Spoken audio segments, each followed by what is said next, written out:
16 जुलाई कर्क संक्रांति है और ये कर्क संक्रांति जैसे आपने सुना होगा मकर संक्रांति, ये कर्क संक्रांति है।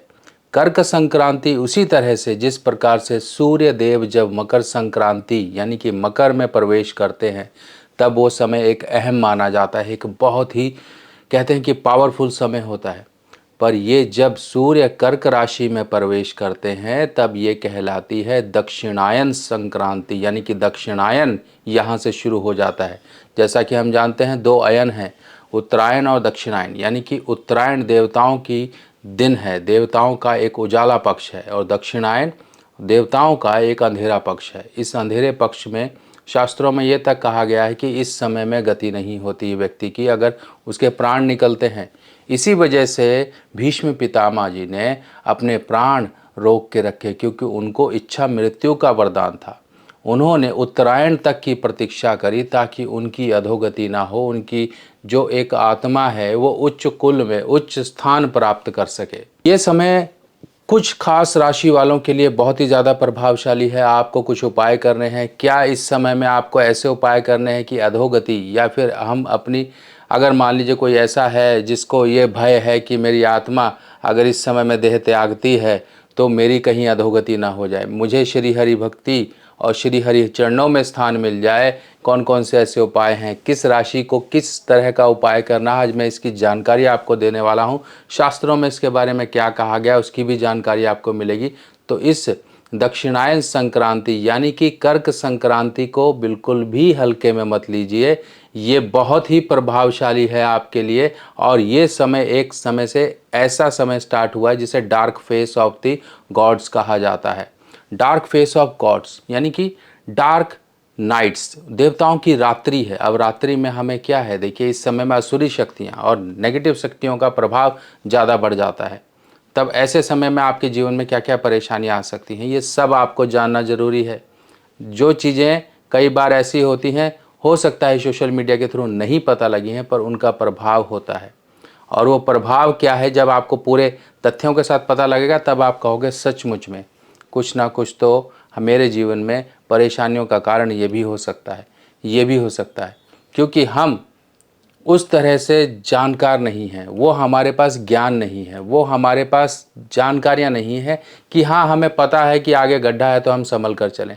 ये जानकारियों का अभाव ही हमारे जीवन में परेशानियाँ लाता है।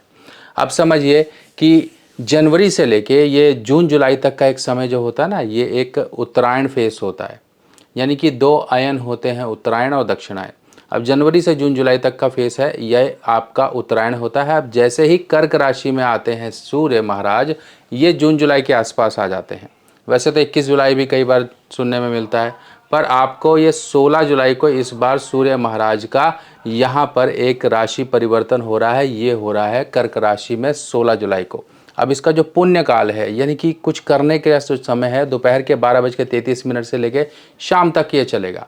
अब इसकी जो एक मान्यता है, मान्यता स्वयं महाभारत काल में आप भीष्म पितामह जी की वो स्टोरी से आप समझ सकते हो कि भाई जब ये सब कुछ हुआ, उनको बाणों की शैया पर वो लेटे हुए थे, उन्होंने अपने प्राण नहीं त्यागे, इसीलिए क्योंकि अगर मान लीजिए इस दक्षिणायन में उन्होंने प्राण त्याग दिए तो वो प्राण या फिर वो आत्मा को एक उच्च स्थान नहीं मिल पाएगा जिसके लिए जीवन भर तपोबल इन्होंने किया, सब कुछ किया। तो इसी प्रकार से अगर कोई बीमार है, कोई ऐसे शारीरिक कष्ट से जूझ रहा है, तो उसमें व्यक्ति के लिए कि एक सरल सॉल्यूशन भी दिया गया है स्कंद पुराण के अनुसार, वो आपको कर लेना है। तो आपको इस चीज़ का भय नहीं रहेगा कि कल को मेरी आत्मा को सही स्थान प्राप्त होगा कि नहीं, मैंने जीवन भर के पुण्य जो कमाए हैं, मेरे पुण्य जो है मेरे आत्मा की गति को कहीं मध्यम ना कर दें, मेरे जीवन की जो एक नैया है वो पार लग जाए। तो इस तरह से आपको इसमें कुछ उपाय करने। अब देखिए दान क्या है इसमें, गेहूं गुड़ तांबा।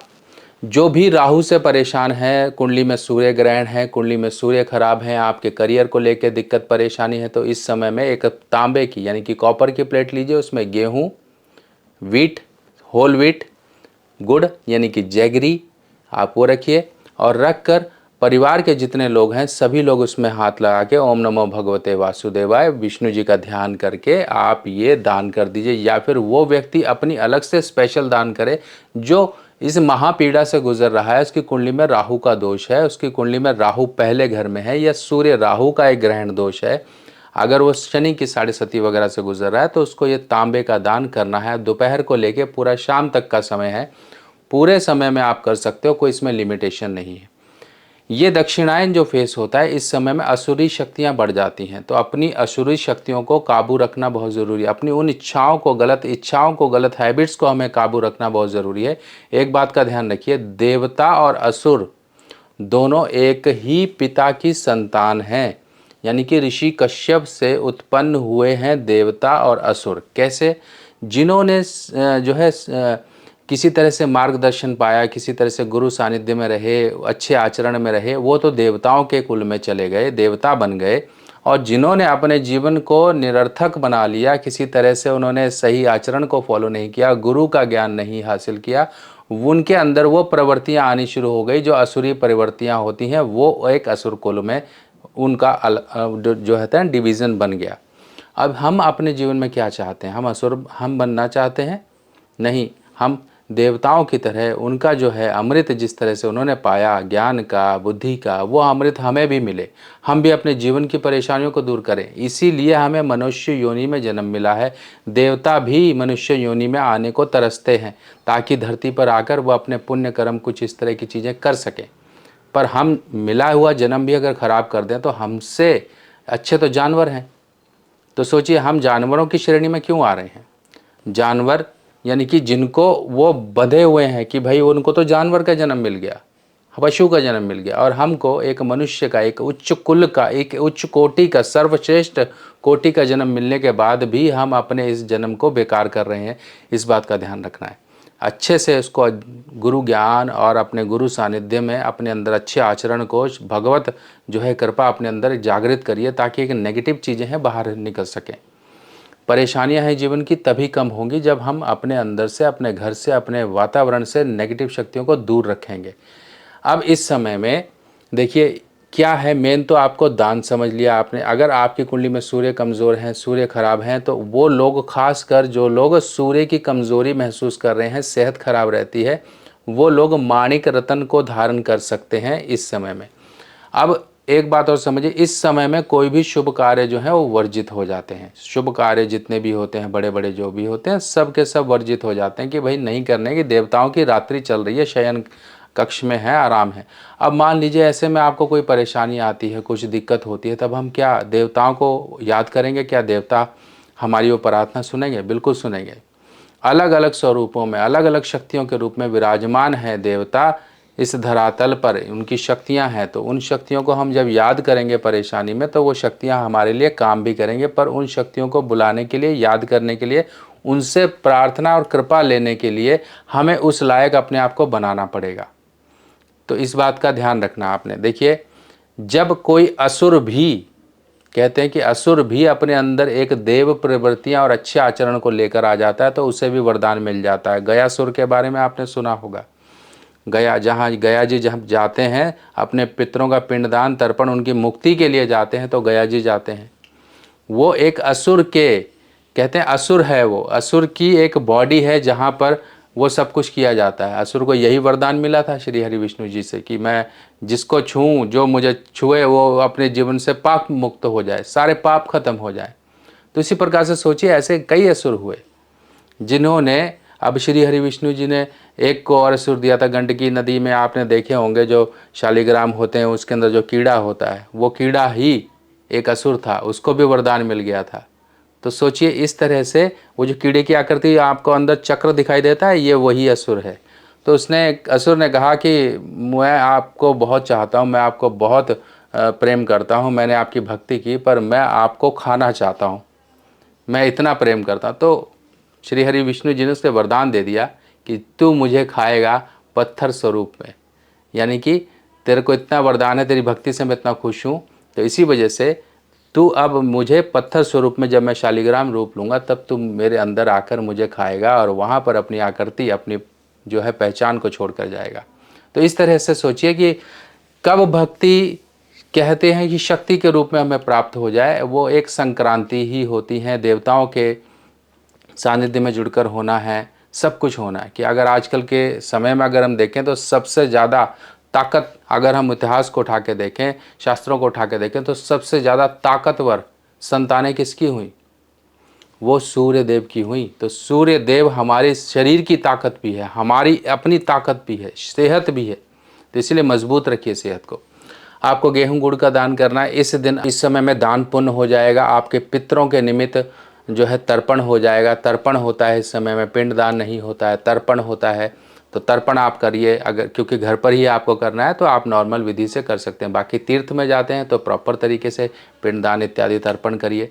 इस समय में आपको अपने पितरों को, अपने देवताओं को, सबको मजबूती देनी है। ये नहीं सोचा करिए कि हम पितरों के लिए कर रहे हैं, क्या अभी तक वो प्यासे हैं, अभी तक वो तड़प रहे हैं। नहीं, देखिए जिस पितृलोक में हैं वहाँ के भी एक देवता होते हैं। आप जो दे रहे हो उनके अपने देवताओं को, यानी कि पितृलोक के देवताओं को दे रहे हो कि हाँ आपके पितरों तक जहाँ तक जरूरत है वो उनको आगे पहुँचाएंगे। तो इसलिए करते रहिए, कभी मत सोचिए। जिसकी कुंडली में पितृदोष है वो लंबे समय तक करिए, लंबे समय तक इस परेशानी से राहत आपको मिलती रहेगी। जो लोग नहीं करते हैं वो परेशान रहते हैं, क्योंकि मनुष्य का जन्म मिला ही इसीलिए, अपने सभी कर्मों के सभी कर्जे को उतारने के लिए। जब हम नहीं करते हैं तो परेशान रहते हैं। इसीलिए परेशानी का कारण भी हम हैं, निवारण भी हम हैं। अगर सही मार्ग मिल जाए तो निवारण हो जाता है। बच्चों के नाम से दान करिए। आप अब कोई घर में कोई बुज़ुर्ग है, तकलीफ़ में है, अगर उसे लगता है कि भाई मैं तो एक लास्ट फेस में आ चुका हूँ, आज नहीं तो कल परमात्मा बुला लेंगे, इस देह को त्यागना पड़ेगा, तो एक बिल्कुल साधारण सा सिंपल सा स्कंद पुराण में एक उपाय मिलता है श्री हरि विष्णु जी के चरण कमलों में स्थान पाने का। जामुन होते हैं ना, जामुन, जामुन का उपाय है वहाँ पर। जामुन से श्री हरि विष्णु जी को अर्घ देना होता है। अब अर्घ जामुन अगर मान लो नहीं मिलता है ना, तो ऋतु फल यानी कि कोई भी मौसम का फल लेकर आप अपनी प्रार्थना, फूल जल रखकर उनको अर्घ देकर आप वहीं पर ही प्रार्थना करिए, ओम नमो भगवते वासुदेवाय। अपने मानसिक रूप से आप प्रार्थना करिए। अगर मंदिर नहीं जा पा रहे हैं तो आपके नाम से कोई और वो सामग्री लेकर जाकर वहाँ मंदिर में चढ़ा सकता है, नहीं तो घर में भी आप चढ़ा सकते हो। घर में ही आप पुरुष सूक्त का पाठ करिए। पुरुष सूक्त का पाठ करेंगे और साथ ही साथ आप ये प्रयोग करेंगे तो आपकी अधोगति नहीं होगी। आपके प्राण कभी भी गलत, कहते हैं कि उन लोकों में नहीं भटकेंगे, सीधे वहीं पहुँचेंगे उच्च लोक में। तो आप अपनी गति यानी कि दुर्गति से बचने के लिए, गति पाने के लिए श्री हरि विष्णु जी का ध्यान करिए। बाकी देखिए समय समय पे बहुत सी चीज़ें आती हैं। संक्रांति कहते हैं कि 1,00,000 करोड़ गुना फल देने वाली होती है। दान, जाप, ध्यान, पूजा पाठ कुछ भी करोगे उसका अक्षय फल प्राप्त होता है। और इस संक्रांति को एक काम ज़रूर करिएगा, आप अपने 6 महीने के जो पुण्य है वो नष्ट कर लोगे। अगर किसी का दान किया हो, अगर आपने खा लिया, किसी का अन्न खा लिया, अन्न किसका खा सकते हो आप? अपने नाना खानदान का खा सकते हो, अपने पिता खानदान का, यहाँ का खा सकते हो। पर ज़रूरी नहीं कि भाई हम दान योग बने, हम किसी का लिया हुआ मत खाएं। इस समय पर आप दान करो किसी के लिए, मतलब उन ज़रूरतमंदों के लिए दान करो, क्योंकि हम ज़रूरतमंद नहीं हैं। जो ज़रूरतमंद हैं वहाँ पर किया गया दान आपका फलेगा। और अगर आपने किसी ज़रूरतमंद के लिए किया गया दान अगर ग्रहण कर लिया अन्न, तो आपके 6 महीने के पुण्य जो है नष्ट हो जाएंगे। जीवन भर पूजा पाठ ये सब कुछ कर करके हम पुण्य कमाते हैं, पॉइंट्स कमाते हैं, वो ऐसे ख़राब हो जाएंगे। इसीलिए ध्यान रखिए, दान करिए गरीबों के लिए, ज़रूरतमंदों के लिए। आपके पुण्य उतने बढ़ेंगे, अक्षय फल प्राप्ति होगी। और आपकी जो कहते हैं कि जीवन की गति है और उसके आगे की जीवन की गति है वो बहुत ही सुलभ हो जाएगी।